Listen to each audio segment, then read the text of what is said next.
ভাই আমার, বন্ধু আমার, আল্লাহ জমিনে নেক হওয়ার জন্য কোন পীরের ছেলে হওয়ার দরকার নেই। আল্লাহর জমিনে আল্লাহর বন্ধু হওয়ার জন্য কোন ওলি আল্লাহর ঘরে জন্মানোর দরকার নেই।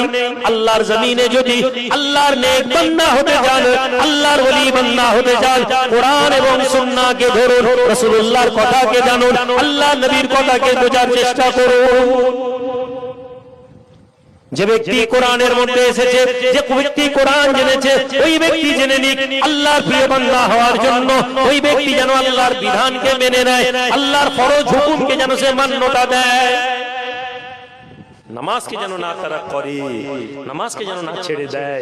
তুমি যত বড়ই কেরামতি দেখাও না কেন, তুমি যত বড়ই পানিতে হেঁটে বেড়াও না কেন, তুমি যত বড়ই হাওয়াতে উড়ে বেড়াও কেন, তুমি যদি নামাজ না পড়ো প্রকাশ্যে, তুমি যদি নামাজে না থাকো, তুমি আল্লাহর প্রিয় বান্দা এই কথা বলা যাবে না।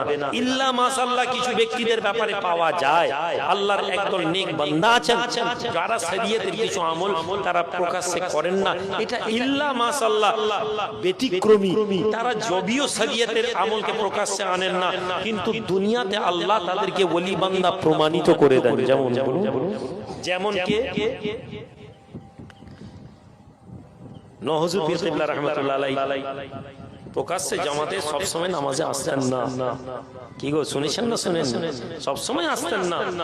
একদিন বাংলাদেশের দুজন আলেম হেঁটে হেঁটে যাচ্ছেন, যেতে যেতে দেখছেন মাগরিবের নামাজ হচ্ছে, নহজুর পীর কিবলা বসে আছে, আলোচনা করছে, ন ভাইজি জামাত হচ্ছে, নামাজ পড়েন না? হয়ে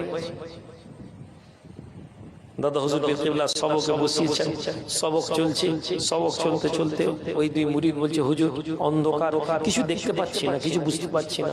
বাবা কোথায় খেয়েছিলেন? হুজুর মহল থেকে খাবার এসছে, সবকে বসো, তওবা সবকে বসছেন, হচ্ছে না। দাদা হুজুর পীর কিবলা বললেন, বাবা কিছু করেছো নাকি? কবরস্থান এখানে আছে, ফুরফুরার বিভিন্ন জায়গায় পেশাব টেশাব কোথাও করেছো নাকি? জুতা টুতা পরে উঠে যাও না? কাউকে কিছু বলেছো নাকি?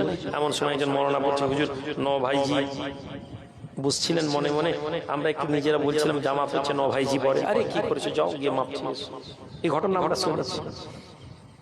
তবে নহজুরের পীর কিবলার ঘটনা আমার জন্য দলিল হবে না। নহজুর পীর কিবলার ঘটনা নহজুর পীর কিবলার মুরিদদের জন্য দলিল হবে না। আমার পীর জামাতে সবসময় আসেননি মানে আমিও আসবো, এটা তার জন্য ব্যতিক্রমী। কিন্তু তোমার জন্য, আমার জন্য, আলেমের জন্য, মাওলানার জন্য, পীরজাদার জন্য জামাত বাধ্যতামূলক, নামাজ বাধ্যতামূলক।